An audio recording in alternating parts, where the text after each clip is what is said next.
Panasonic dropped a new camera today, right? What's today? Yesterday.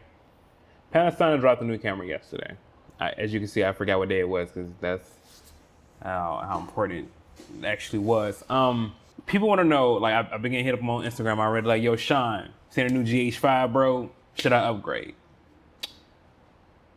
No.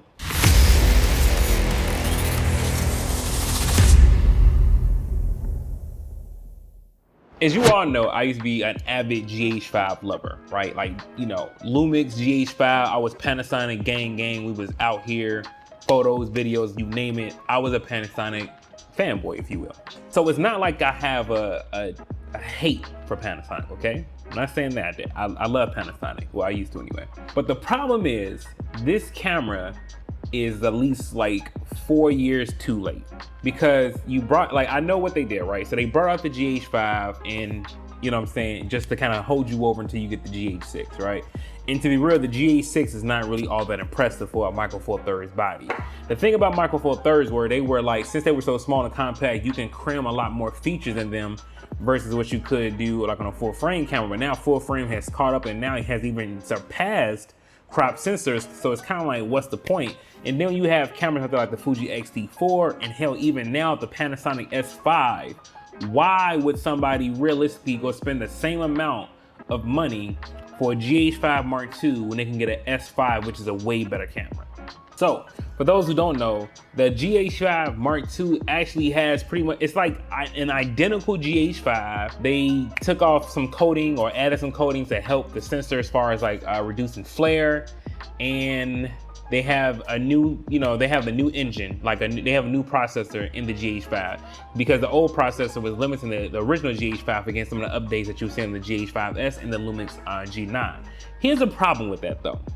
So you're thinking, right, like, okay, well, they got a new sensor, bro, that can get more updates, but you know what I'm saying, they got better autofocus, because now if you are shooting like in 4K 60, you get better autofocus than you would like on the Gh5, and you get 4K 60 10-bit 420, but you're getting 4K 60 10-bit, and you want 422, you gotta get an external monitor, but you have to get an external monitor on the Gh5 as well to get 4K 60 10-bit. So, but my problem with this camera is this: the Gh5 came out in March of 2017, okay? The Lumix G9, they got all like the great updates, the better autofocus, the faster autofocus and all that. They came out in December of the same year. So it wasn't even a whole year that had passed between the G9 and the Gh5 and the G9 for the G9 to be pretty much dwarfing it with updates versus, you know, just from a sensor that was a few months old. So my question is right now, why didn't they just put that sensor in the Gh5? Because obviously it was already ready. It's not like they had just got that sensor ready to drop for the Lumix G9, like they specifically created it for the G9. No. In R&D, you gotta test stuff, you gotta make sure that it works, so it takes months and months of preparation.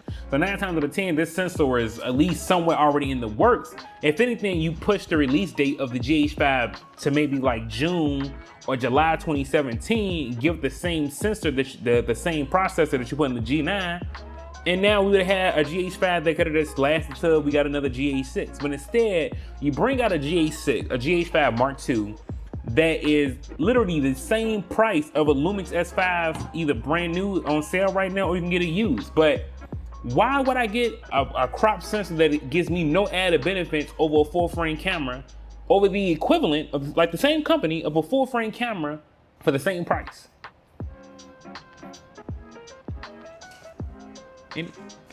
Nobody? Okay. Now, I'm not saying that crop sensors don't have a place in cinema anymore. That's not what I'm saying. Or even in this world, not even in cinema, just in the camera world, period. But when you have cameras like the Fuji X-T4, which is still better than the Gh5 Mark II now, I still don't see a reason why you would get a Micro Four Thirds system when realistically it's just like, it loses a lot compared to other cameras, especially like in low light. Like the Gh5 Mark II is still terrible in low light. Like, I think I just watched somebody's video, Tony and Chelsea, then I watched another dude, Dan Watson. And, you know, my man's just like, yo, at 1600, I won't push it, but I love this camera. How? Like, bro, what? Like, I can't use this camera past 1600 ISO? So what improvements were actually made for me to actually even want to get this camera? The biggest thing that the Panasonic could have did was to put phase detect on the Gh5 Mark II.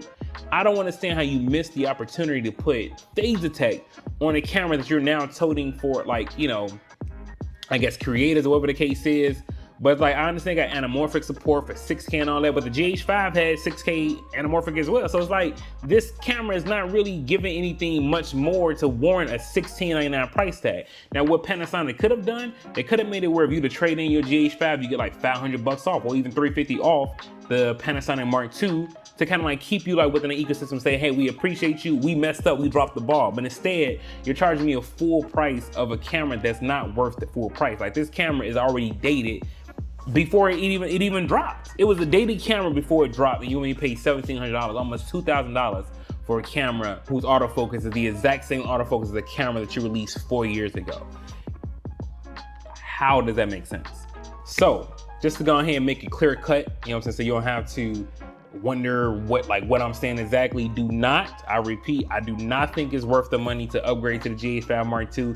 If you do not have a camera and you're looking for a new camera, should you buy a Gh5 Mark II? Hell no. The Lumix S5 will be something I will point you to. The Fuji X-T4 will be something I will point you to. More so the Fuji X-T4 if you're like a content creator, to be honest.